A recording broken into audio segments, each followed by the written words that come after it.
Oh, something I want to talk about. If you have bad people around you, such as bad boyfriends, um, men that manipulate you, if they are trying to use psychological manipulation or narcissism against you, if they're really obsessive and controlling, you need to get away from them and you need to get rid of them. Because if they're like that, they're going to be so bad that they cause ruination in your life. So, let me paint my life as a situational awareness example. I had a boy in our neighborhood, which he's not a man because of the way he acts. I had a boy in our neighborhood, and his name's Cody Pope, and he would literally just be so obsessive, so controlling. He'd try to tamper with my cars, take them down. He would, come to my window, threaten me. Psychological manipulation of every sort that you could think of. And I found out they were just after finances, and I don't want nothing to do with them.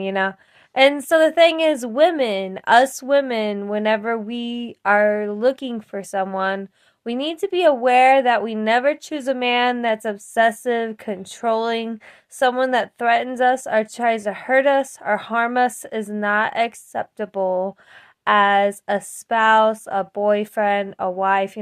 Someone, anybody who's obsessive and controlling, if they're trying to control you and harm you, they're not worth it. Get rid of them.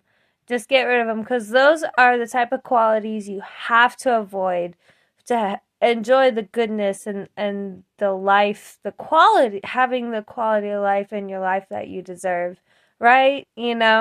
So not only did I have a problem with this guy, but I had a problem with a lot of our neighbors too. And they were pursuing finances. And it was like a romance scam. And they were doing this shit against me, right? So, perfect situational awareness example because I wouldn't go outside at the nighttime unless I had protection. I would just practice really retaliating, and I don't accept people like that into my life. It's an eliminating factor, and anybody that uses psychological manipulation against you is not your friend. So, see, my situational awareness kept me safe because I knew there was a threat and a risk outside my home. He had very obsessive qualities. He acted like a sexual predator.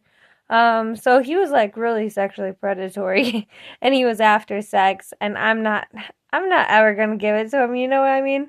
Cuz like once I see someone obsessive and controlling, I just write him off cuz I say, "Oh, not him."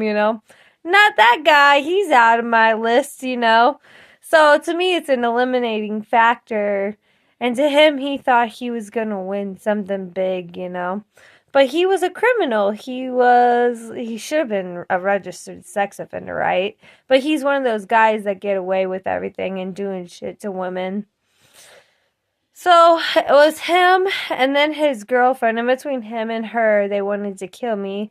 And there was several attempts where they tried to ruin my health, and they tried to gang up on me and make me feel bad about myself. They were actually narcissistic too. And like these people were just absolutely just a whole nother level of stupid. And so when I dealt with them, they would just constantly sit there and harass you. And they wouldn't leave you alone. They'd stay outside your bedroom window till about like 3 a.m. in the morning. It was so annoying. Oh man, and I'm so glad I don't have a problem too much anymore, but they still come around.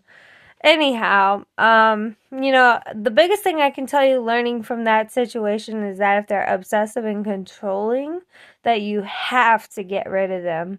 And don't let them in your life because it's going to be the biggest mistake of your life.